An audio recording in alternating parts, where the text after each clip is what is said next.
an update on the incident that had occurred on October the 28th. There will be an opportunity for questions at the end. And now I will turn it over to Chief Bryce.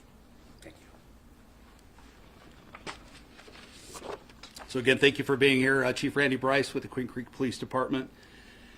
First and foremost, it's a solemn time to be talking about this, and we understand it's difficult for the whole community. A life has been lost, and we understand that nothing can really fill this void.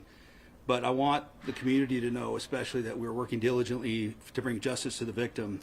This morning I had an opportunity to meet with the family and to discuss the investigation, where we're at, and I appreciate them taking that time to meet with me. One of the things we discussed was making sure that we remember who is at the center of this investigation and what this is all about. While it's not our typical protocol to release information on a juvenile, the family has asked and given us permission to share Preston's name. So we want to remember that he is at the focus of this investigation. The one thing they also asked me is to share that they did ask for privacy during this difficult time as we go through this investigation. Now, as I mentioned, our focus is conducting an investigation that's thorough, that brings justice to Preston, and it's imperative that information is properly managed and sent to the police department in the proper fashion. We're going to go over some details in that here in just a minute. But first, I would like to have Commander Newman give just a little bit of overview of the actual incident on October 28th. I'll turn it over to him. All right, thank you. Commander Mark Newman, NEWMAN. So Queen Creek Police Department responded to multiple large juvenile disturbances on October 28th. While we are investigating all reports and incidents, we are focused on the critical incident involving a death investigation. Here's an outline of the events that took place that evening. At 9:07 p.m., the Queen Creek Police Department received a call to the non-emergency line in regards to a juvenile disturbance in the area of Villa del Oro and 194th Street.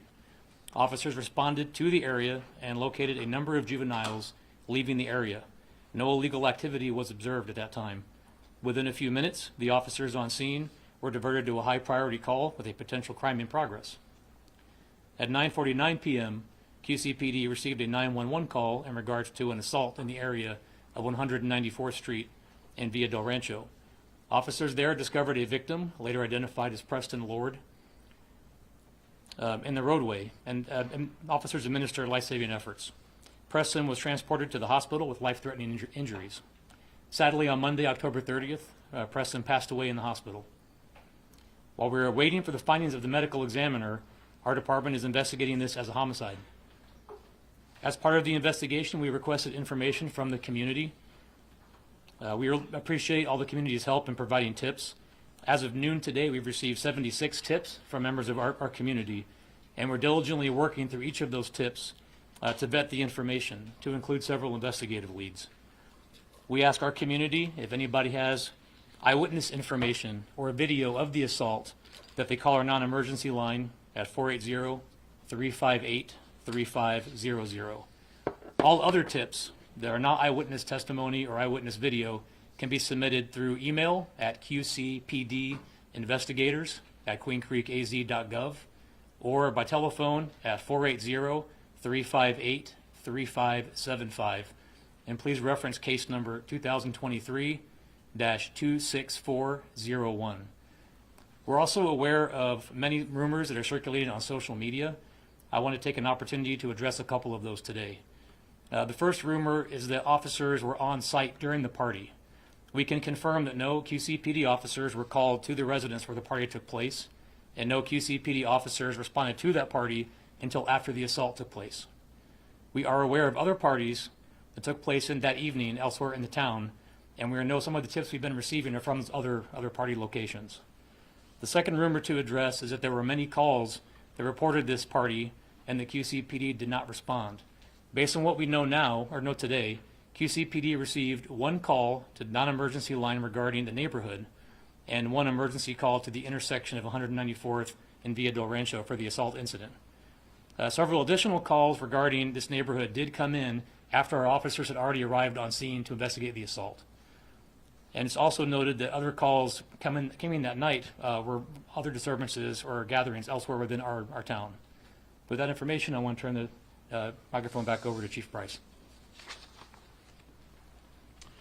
So I want to go into a little more detail about some of the internet issues, Facebook, all of the other social media channels, and a lot of the tips that we're receiving. But again, to bring back the focus is this is all about Preston, and that's why we're so passionate about making sure that we get the right information and that our investigators are given the time to do what they need to do.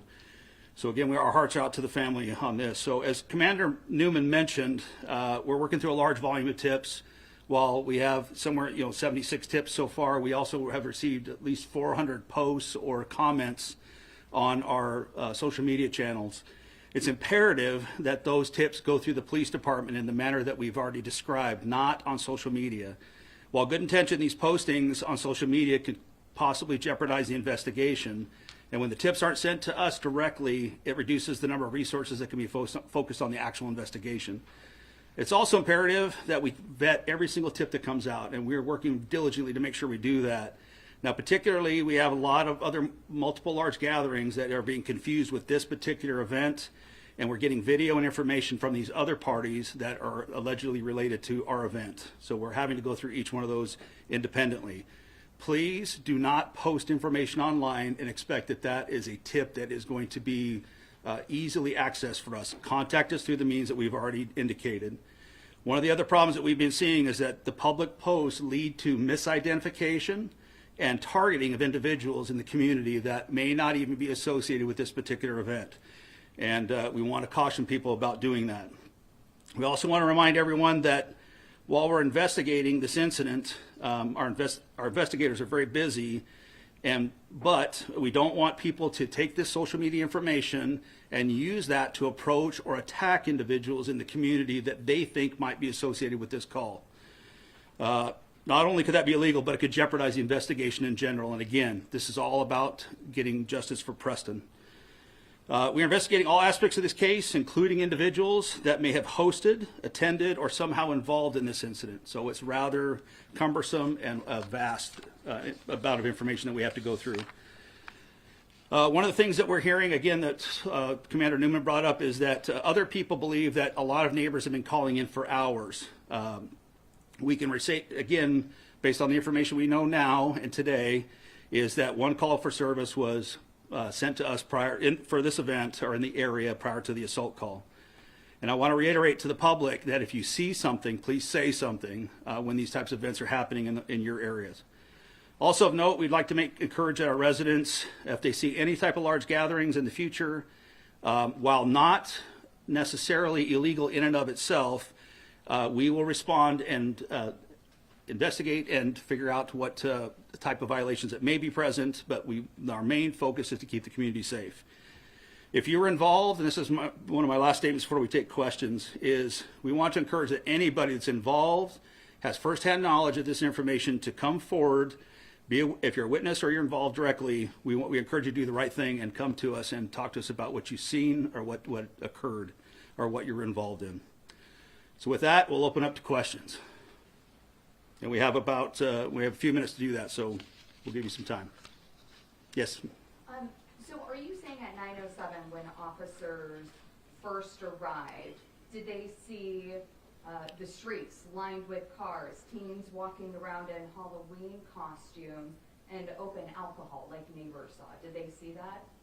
So the first call, as we mentioned, at that time, the officers observed no criminal activity. So there was no alcohol seen by the officers, no other criminal activity. And they did see people walking down the street, which again is not illegal in and of itself. They saw legally parked cars, but did not observe any criminal activity, and then were diverted to another priority call. What was that high priority call? It was a family fight, a domestic violence call. And so was there another party in that same neighborhood then? No, there was not. So that was the only party going on? Yes, that was the only party going on in that specific subdivision. The closest next party that we were dealing with at that time was a mile and a half away. Because we definitely talked to neighbors who said they called 911, they had people jumping over their fence, this is getting out of control, this is chaotic, you need to come back. So to answer, again, so for the audience out there, the question is about that a lot of people are calling that there's chaotic activity, people jumping over the fence. So as mentioned before, we did receive multiple calls after the assault call that were exactly what you're describing, but not before the assault call. Okay, and we were already on scene. My last question, the home that originally hosted this party. So is there an investigation into the homeowner? Where does that stand? Are they cooperating? Have you interviewed them? What type of possible charges are there? So while I won't get into specifics because it's still under investigation, but as I mentioned before, we're looking at all aspects of the case, whether you were hosting, involved, or just were at the party. We're looking into all aspects and how that relates to this investigation. Do you have an idea of if there were adults at this party and how many teens were there? So while some of those facts are still under investigation, I'm not going to comment on them. I'll give you an estimate based on the witness statements. It's anywhere from 100 to 200 at the time where the party was just about to break up. And were parents there? Sorry, so the question is, were there parents there? So again, we did have, not going to give into great specifics, but because it's still under investigation, but we did have adults on site at the home. Just to clarify, can you explain how officers know there wasn't another party going on in that neighborhood? Did officers drive through that subdivision to make sure there wasn't another party? A lot of neighbors have said that there were 2 parties going on and kids were jumping from party to party.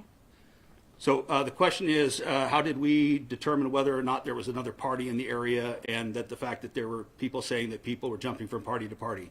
So this is a lot of why there's confusion about the evidence and the tips that we're getting in.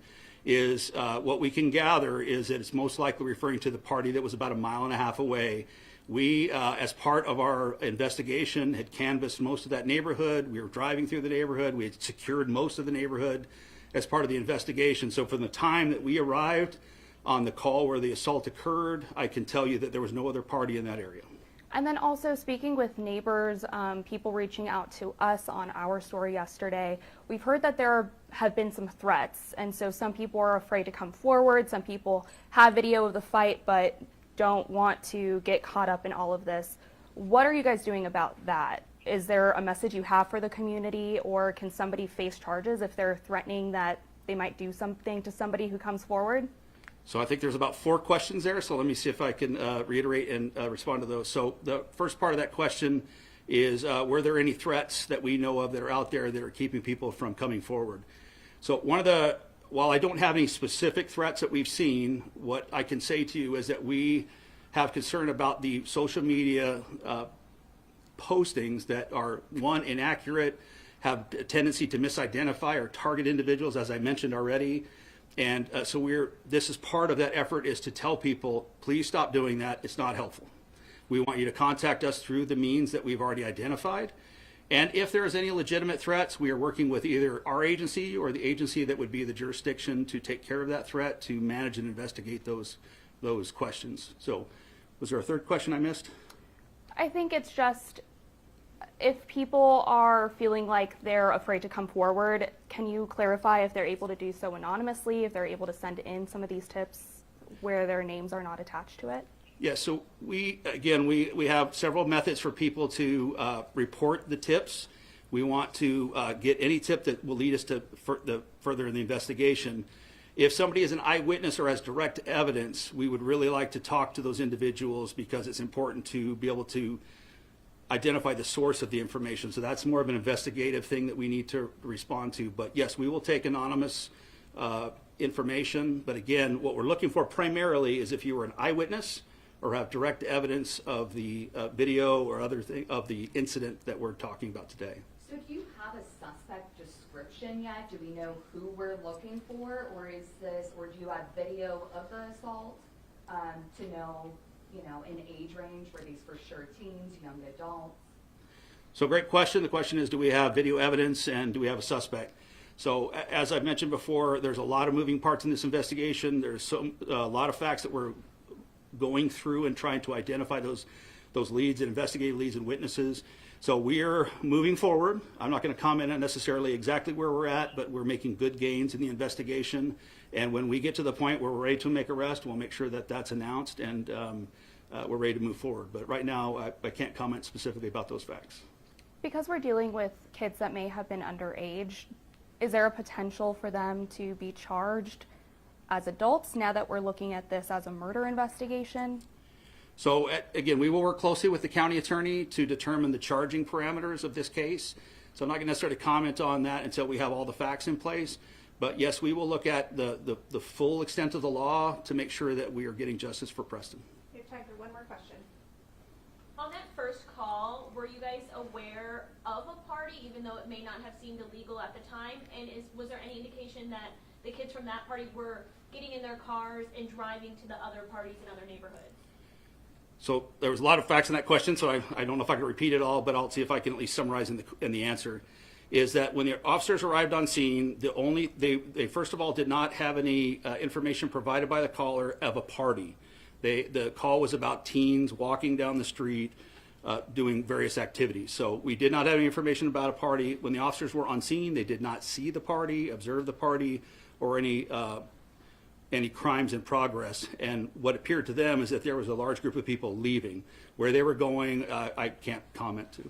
I don't know. Can I ask a follow-up question to that? Was there a problem with this home in the past? Any calls for a party at this home in the past?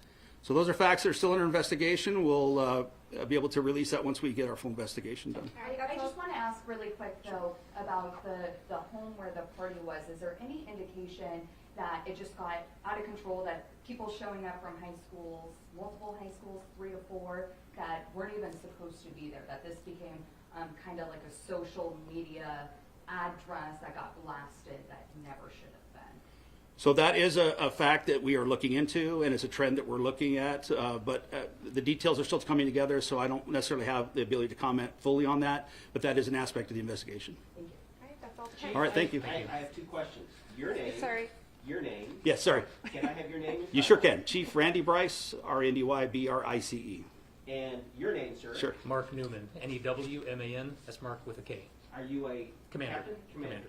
Thank you very much, everybody. Appreciate you. Thank you. Thank you.